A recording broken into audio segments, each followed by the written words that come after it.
अस्सलाम वालेकुम नाज़रीन, कहिड़ा हाल आहिनि? ठीकु आहियो? टेटू लॻा पिया हो, उथो वियो पाण था कन टेक ते आहियो त हर हफ़्ते तव्हां ख़बर आहे मां जेको आहे सो नओं गेस्टड़ो या गेस्टड़ी घुराईंदा आहियां। त अॼु बि माशाल्लाह तमामु ख़ूबसूरत असांजो जेको आहे होस्ट आहे, तमामु टैलेंटेड माण्हू आहे, द वन एंड ओनली राजा मेमण। साईं कहिड़ा हाल आहिनि? ख़ुशि आहियो? कहिड़ा हाल आहिनि? साईं चवां सुहिणो चवां जेको दिलि चवे। माशाल्लाह अॼु हिकिड़ो थी आयो आहे। अॼु ख़बर पई वञे पुराणी गर्लफ्रेंड सां मुलाक़ात आहे त थोरो माण्हू सुहिणो थी वञे। Sorry not interested.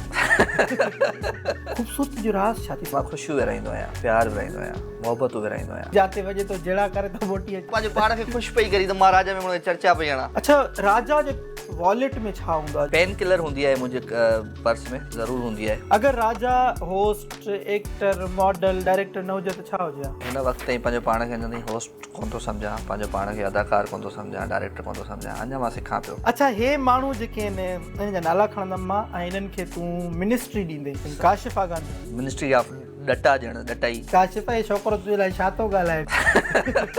Anita Muharram छॾे साइड ते वेठसि। चलो इहो बि सही आहे। सुठो प्रोग्राम मैनेजर पीर अमजद साहब, फरीद कटपर साहब या काशिफ़ा गांधी? राजा मेमण। राजा मेमण। हा। अगरि तव्हांजो जहिड़ो अॼु वरी बि थी पए त मूंखे व्हाट्सअप कजाए। ही सितारा अगरि शोबिज़ में न हुजनि हा त छा कंदा? तानिया खान। ये केरु आहे? तव्हां ते हे माण्हुनि कुझु इल्ज़ाम आया आहिनि। तव्हां ते पहिरियों इल्ज़ाम आहे त तव्हां वटि हिकिड़ो ई टू पीस आहे ऐं हिकिड़ो ई कुर्तो आहे। तो मूंखे कहिड़ी शूट में ॾिठो आहे हिकिड़ो ई टू पीस आहे? इहो नाज़रीन जेतिरा टू पीस मूं वटि आहिनि न, हा, शोबिज़ जी दुनिया में कंहिं वटि कोन्हनि। तव्हां शाहरुख खान खे बि इन में इंक्लूड? शाहरुख खान त हाणे हुनजो तमामु वॾो उहो आहे सिलसिलो।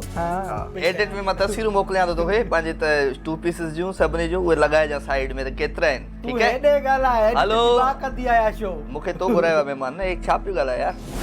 हिकु तरीक़ो आहे ॻाल्हाइण जो। असां मज़ाक पिया कयूं तव्हां सां। मां यार नथो कया छो यार?